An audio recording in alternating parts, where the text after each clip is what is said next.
Bonjour, j'espère que vous allez toutes et tous bien. Aujourd'hui, j'ai envie de vous parler quelques minutes de qu'est-ce que l'autre fait, que déploie l'autre pour entretenir la relation avec vous. Que ce soit une relation amicale ou une relation amoureuse, une relation, ça s'entretient à deux. Et parfois, on s'oublie un petit peu pour que l'autre ait envie de rester dans cet espace relationnel. Et parfois, on laisse un peu trop l'autre entretenir seul cet espace relationnel. Et alors, j'ai envie de vous poser la question plutôt du côté des personnes qui se sentent obligées, consciemment ou inconsciemment, de faire quelque chose pour que l'autre ait envie d'être en lien avec vous.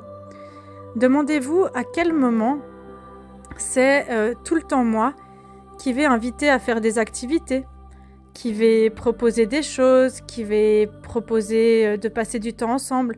À quel moment c'est toujours moi qui vais envoyer le premier message, qui vais essayer de téléphoner, qui va faire des compliments, qui va valoriser, qui va essayer tout simplement de mettre de l'énergie dans la relation, de quelque manière que ce soit.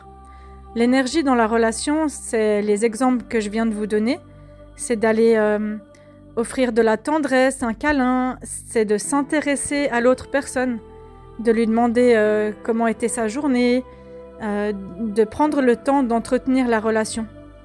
En fait, on n'a pas tous et toutes le même rythme relationnel.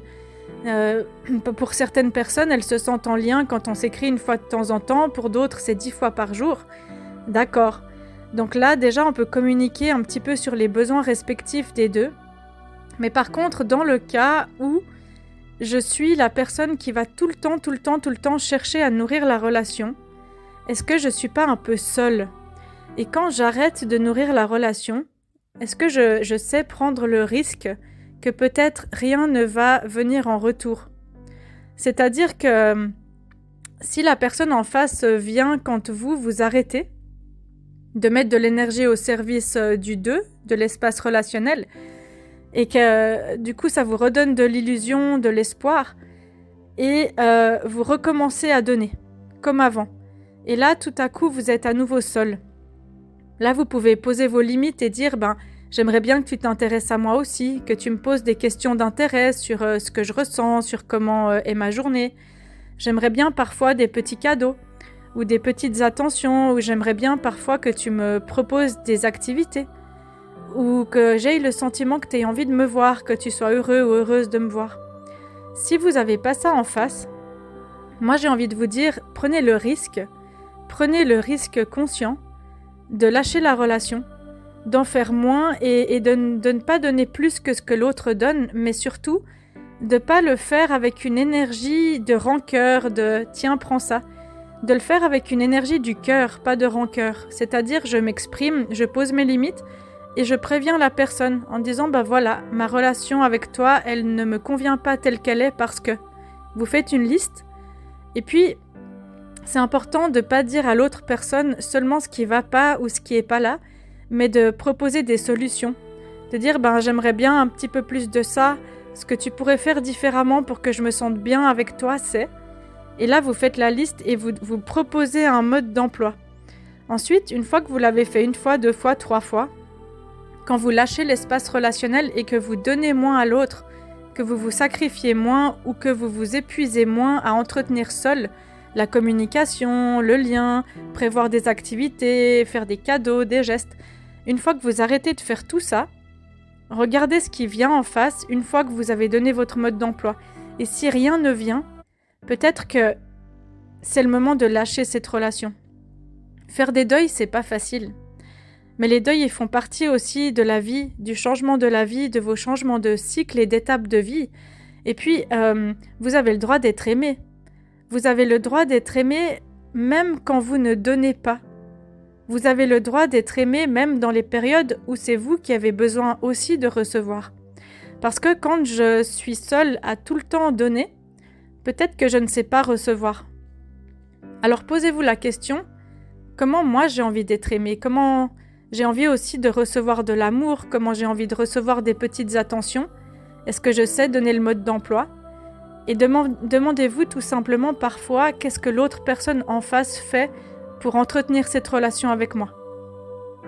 Parce que c'est important, si on fait tout le temps à la place de l'autre, l'autre a plus envie de mettre de l'énergie ou comprend pas qu'il faut aussi alimenter à deux la relation.